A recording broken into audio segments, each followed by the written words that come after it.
Hi guys, welcome back to my channel. So this is gonna be a reading vlog of sorts. I also want to explore the bookstores and library in the city.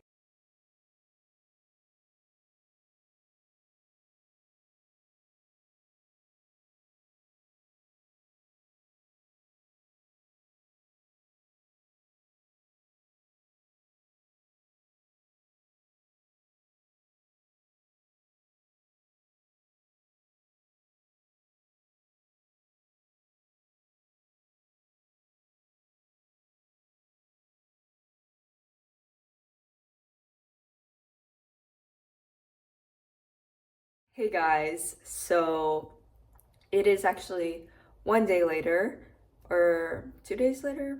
Okay, so I started this on Thursday and now it's Saturday. But I have a couple of quick updates. First update is for the people who've been watching my channel for a while now.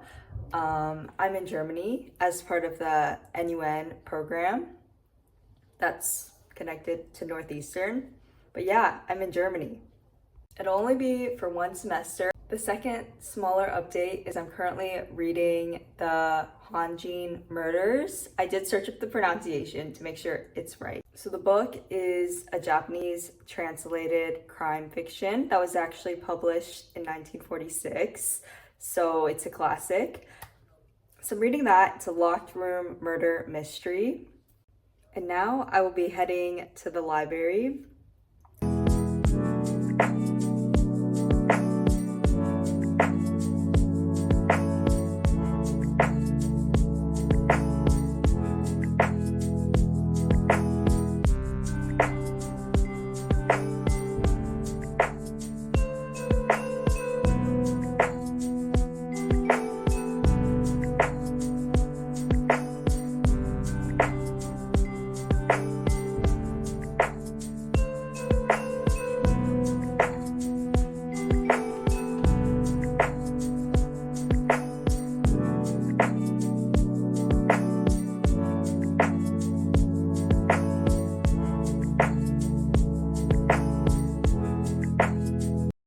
I'm back from the library and now I'm gonna go get sushi by myself. Since college has started, I've only been eating out like once per week. I cook most of the time. I'll show you guys my fridge in a sec. So here it is. It's pretty bare, but that's what I'm working with right now. This also opens up to be a freezer, which is cool. I have not used it yet. I also got some sauces and dressing on the side.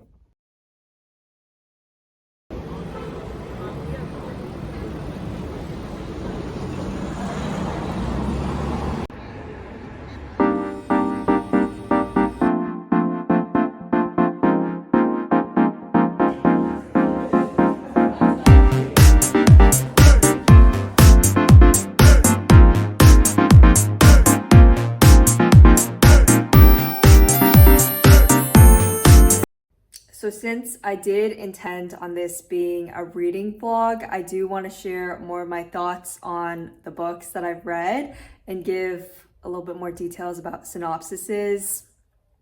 So yeah, well, not books I've read, just one book I've read and the book that I'm currently reading. So I've been in a bit of a reading slump since college started, understandably, because I had to adjust and there was a lot to do, and also in a foreign country, like there was more things to see and do. So yeah, I read this short story to get me out of that reading slump. That short story was called The Listerdale Mystery, as you guys saw from the other day. And this follows Miss St. Vincent, her daughter Barbara, and son Rupert. I am looking at my notes, by the way, but Miss St. Vincent's husband partook in a risky business venture, which caused the family to go into poverty. They're considered genteel poverty, so they used to belong to higher class and have those connections. Rupert is the male heir and thus receives most of the family's money. Barbara wants to marry, but she finds their home too poor to impress the person who has taken an interest in her.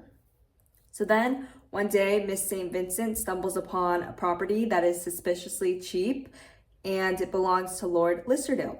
So I did give this 1 star, but it did get me out of a reading slump. Yeah, it had a certain charm, but was very predictable and nonsensical. Plot was too unbelievable for my taste, classist undertones. I figured out what was going on pretty early on, and there was an obvious clue that was given out near midway through. Now I will talk about the Honjin murders, which I like significantly more, but it's set in winter of 1937, and the main players here are the Ichi-ya-nagi family, who are these wealthy people living in a rural town. The family head is the son of a widow. He's about to get married, and then, of course, a murder takes place. I don't want to give too much away because the setup takes around, I want to say, 1/3 of the book, so I don't want to, spoil the entire setup. Yeah, I'm on the part where this eccentric detective, Kosuke Kindaichi, comes to town. Think Hercule Poirot. My interest has peaked as he has entered the story. Observations so far are the locked room murder concept and the plot is the most intriguing part to me. I don't find the setting very atmospheric, but I like the historical aspect. The characters are interesting and I'm finding it fun to read between the lines, trying to figure out who they really are, but behind what they portray. And it's also set from a detective author's perspective, like he's recounting the tale to us, so it gives it that feeling of comfort because it's already solved. It's my first time reading a Japanese translated work. Yeah, I'm liking it. Only critique, well, not only critique, but main critique is hoping that the pacing picks up.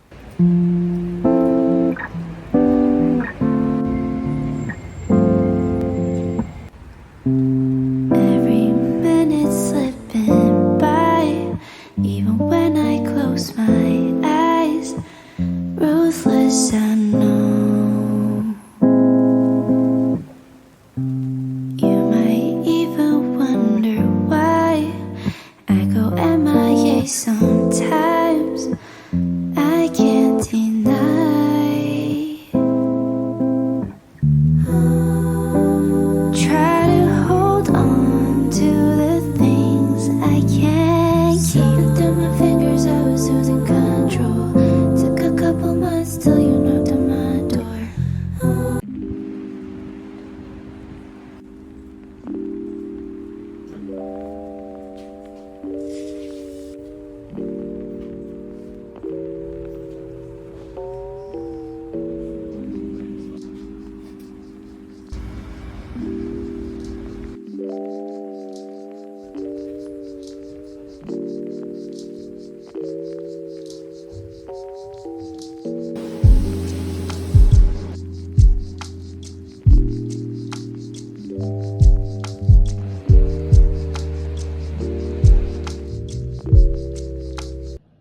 I don't want to wake up my neighbors because not everyone has morning classes.